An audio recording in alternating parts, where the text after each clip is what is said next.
নমস্কার বন্ধুরা, কেমন আছেন সবাই? আশা করি সবাই ভালো আছেন, সুস্থ আছেন আর নিরাপদে আছেন।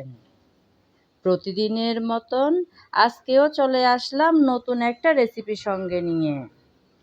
আজকে বানাবো মজাদার একটা থানকুনি পাতার রেসিপি, যেটা কিনা রেডি করার জন্য গ্যাসের কোনো প্রয়োজনই নেই কোনো নামি দামি মশলার ব্যবহার। কিভাবে এই মজার রেসিপিটা বানিয়েছি বন্ধুরা, দেখতে চাইলে আমার সঙ্গে থাকুন। এটা এতটাই মজার যে গরম গরম ভাতের পাতে থাকলে নিমিষেই শেষ হয়ে যাবে সেই প্লেট। চলুন তাহলে দেখে নেওয়া যাক সেই রেসিপিটা। প্রথমে আমি এখান থেকে কিছুটা পরিমাণ থানকুনি পাতা তুলে নেব।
থানকুনি পাতা তো নিয়ে আসলাম বাগান থেকে।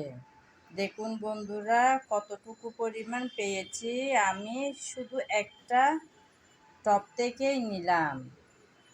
এখান থেকেই আমি বেছে বেছে আমার যতটুকু লাগবে সেই পরিমাণ নিয়ে আজকের এই রেসিপিটা বানাবো। আর যা অবশিষ্ট থাকবে তা রেখে দেব পরবর্তী কোনো একটা রেসিপির জন্য।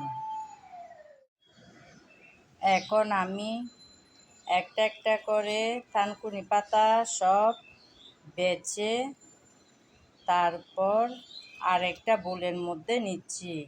দেখুন বন্ধুরা আমি কিন্তু এখানে পাতা আর পাতার সাথে যে ডাঁটা থাকে, এই যে লম্বা ডাঁটা, সেই ডাঁটা সহ নিচ্ছি। আপনারা তো নিশ্চয়ই জানেন এই থানকুনি পাতা হচ্ছে ঔষধি গুণে ভরা শাক। তাই চেষ্টা করব যতটুকু সম্ভব নেওয়া যায়, পরিষ্কার যতটুকু পাই সবগুলোই আমি নিয়ে নেব। আপনাদের যদি ডাঁটা সহ ভালো না লাগে তাহলে ডাঁটাগুলো বাদ দিয়ে শুধু পাতা দিয়েও এই রেসিপিটা বানাতে পারেন। আমি বাগান থেকে আনা সেই থানকুনি পাতা থেকে, অর্থাৎ সেই জুড়ি থেকে একটা একটা করে সবগুলো বেছে বেছে এই গামলার মধ্যে নিলাম। এখন আমি পরিমাণ মতো পানি দিয়ে কয়েকবার পানি পাল্টিয়ে পাল্টিয়ে ভালোভাবে ধুয়ে নেব।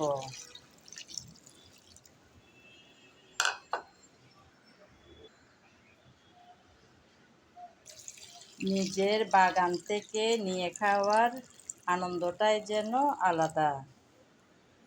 আমার তো ভীষণ ভালো লাগে এভাবে বাগান থেকে নিয়ে খেতে। আমার বরমশাই তো অধীর আগ্রহ নিয়ে এই থানকুনি পাতা কিংবা যা আমি আমার বাগান থেকে নিয়ে রান্না করি অনেক আনন্দ সহকারে খেয়ে নেয়। ওনাদের এই খাওয়ার আগ্রহটা দেখে আমার আরও ইচ্ছা জাগে বাগান করতে।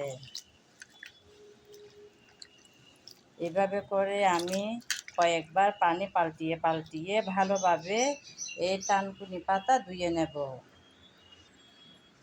কয়েকবার পানি পাল্টিয়ে পাল্টিয়ে এই থানকুনি পাতা ভালোভাবে ধুয়ে তারপর আরেকটা ঝুড়ির মধ্যে নিয়ে নিলাম, যাতে বাড়তি পানিটুকু পড়ে যায়।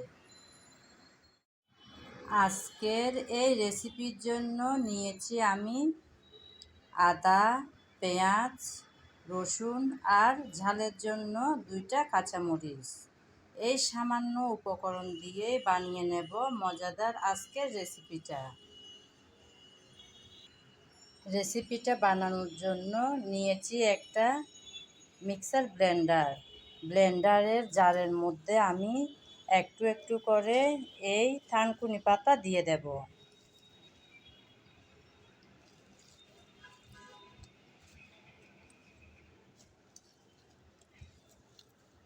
সবগুলো পাতা দিয়ে দিলাম। একটু ভালোভাবে হাত দিয়ে চেপে চেপে নিয়েছি। এখন দেব পেঁয়াজ, যেগুলো আমি রেডি করে রেখেছিলাম সেগুলো। তারপর রসুন,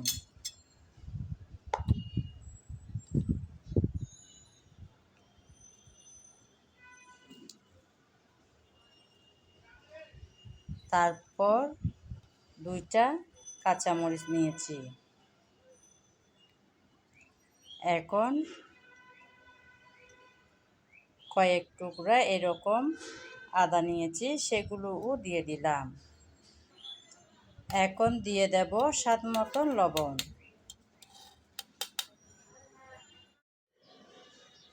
সবার শেষে এখন দেব 1 চামচ সরষের তেল।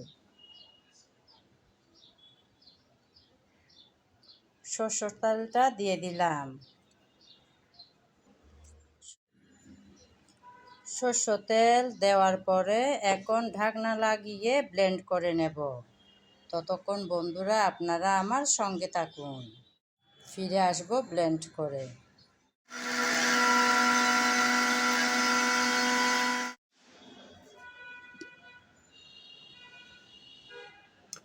ব্লেন্ড করে ফিরে আসলাম। ব্লেন্ড হয়ে যাওয়া থানকুনি পাতা এখন আমি পরিবেশনের জন্য নিয়ে নিলাম একটা প্লেটে। দেখুন বন্ধুরা, কি যে সুন্দর কালার। আমার বারান্দা বাগান থেকে নিয়েছি আজকের থানকুনি পাতা, আপনারা তো দেখেছেন। খুব সুন্দর স্বাস্থ্যসম্মত একটা রেসিপি কিন্তু।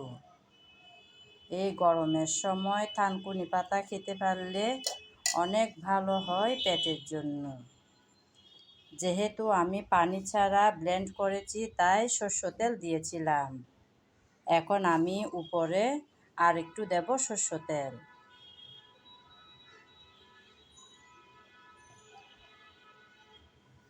রেডি হয়ে গেল বন্ধুরা মজাদার আজকের এই থানকুনি পাতার রেসিপিটা।